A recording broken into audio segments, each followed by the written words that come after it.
Congressman, it is great to have you, sir. Thank you. Good to be with you again. I want to get in the final segment into your book coming out in the Fed, but first, I've got the Times of London, the London Telegraph, AFP, dollar under scrutiny at G20 summit, HSBC bids farewell to dollar supremacy. They say the world is now going to move away from the dollar. They're announcing global governments. President Klaus, your friend, you've been over there to speak as a guest of the government, is saying this is global government at the UN yesterday. So people are waking up, but now the establishment is making its move. Can you speak to what's happening with the dollar? Well, the dollar, of course, today bounced up a little bit, but that's just temporary because of some announcements. But the dollar is in bad trouble, and they know it. And a lot of people ask me exactly what's going on at the G20 meetings, and, of course, there are a lot of announcements. I think the really big stuff that goes on at these meetings is behind the scenes, and there are no announcements. My guess would be that behind the scenes they are really, really making the plans for what's going to replace the dollar reserve standard, because they're sick and tired of us getting a free ride. We get to print the money and get to spend it, and they're supposed to hang on to it as if it were gold. So, but they're planning on something else. But they have a job in front of them, because it's not easy creating another fiat currency. Usually, when a government ruins a currency, they go back to something more sound and back their currency or make gold and silver legal tender. They don't want to do that.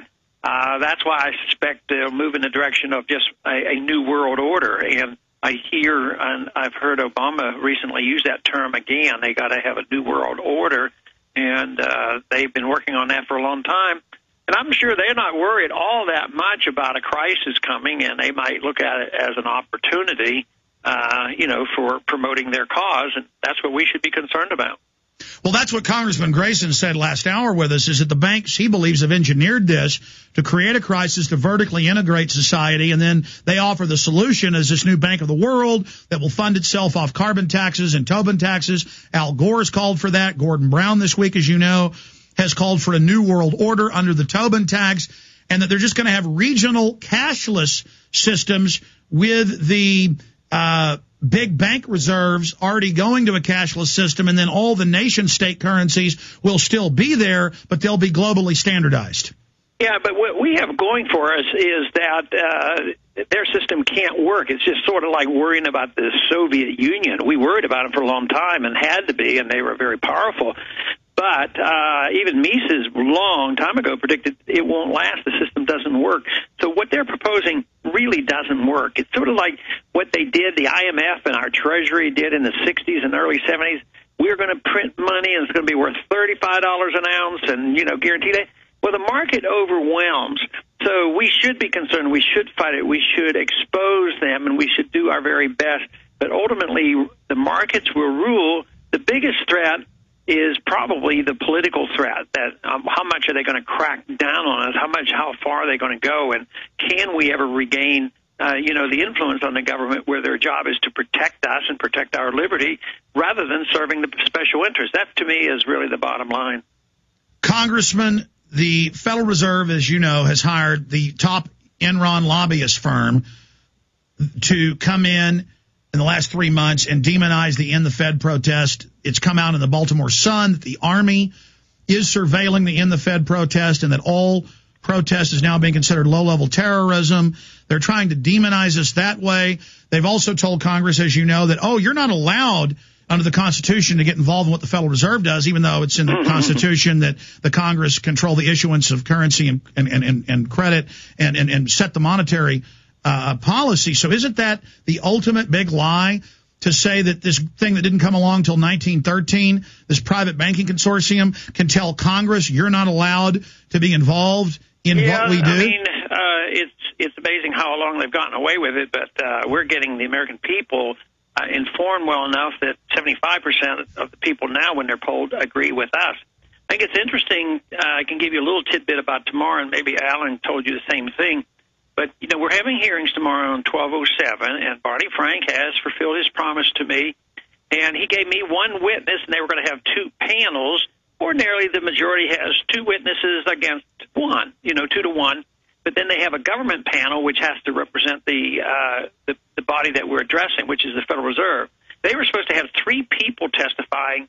Only one has agreed to come. On the second panel, where there were going to be 2 in opposition to 1207 and my one pick, those 2 canceled out too. So they're down to 1 person that came to testify against the 1207, and I suspect it may well be that they don't want to even be out there, really chopping at the bit. They might work behind the scenes behind us, but they're not interested in taking us on in a public forum. They don't want to give any attention to it. They think it may be covered by the news networks. Yeah. If Bernanke or somebody like that is there, but it's too late. As you've said many times, the momentum is now beginning to shift. The people are like, why can't we audit the Fed? They're realizing that the real power structure, the real government, is the private run-for-profit Federal Reserve. And I meant to get to this issue of the hearings. Can you talk about what's going to happen tomorrow, and then how you see the process unfolding in the months and years to come in bringing this corporate private banking dictatorship to heel? Well, I think tomorrow's hearings will be pretty bland. That would be my guess. Probably not much media, but we'll get a recording of it. And Tom Woods is a good economist and historian from the Mises Institute. He'll be testifying for us. He will have a very good statement, and he's a very bright person and knows, how to handle a debate like this. Barney Frank will probably be not antagonistic nor derogatory toward the bill, and he will try to publicly pacify the people who are concerned and worried about it. But I don't think it'll be big news tomorrow, but it's big news among our circles because we have gotten them to a point where many others who have tried over the many, many decades and have never gotten this far. Just think, Henry Royce, Wright Patman, and Henry Gonzalez, all coming from a liberal populist viewpoint, have always, and they were chairman of the banking committees, and they never got this far on auditing the Fed. So we are making progress, but it also might be a sign of how bad things are to wake up the American people to finally say, hey, what is this all about? What about this Fed? So I think it's the crisis that we're in as well as the time has come around, and I think our communications are so much better with radio talk shows like this as well as the Internet.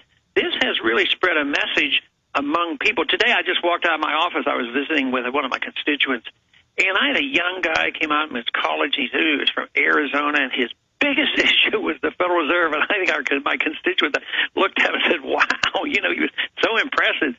Some college kid from Arizona State came up and he was fascinated, with the Federal Reserve. So we are making progress.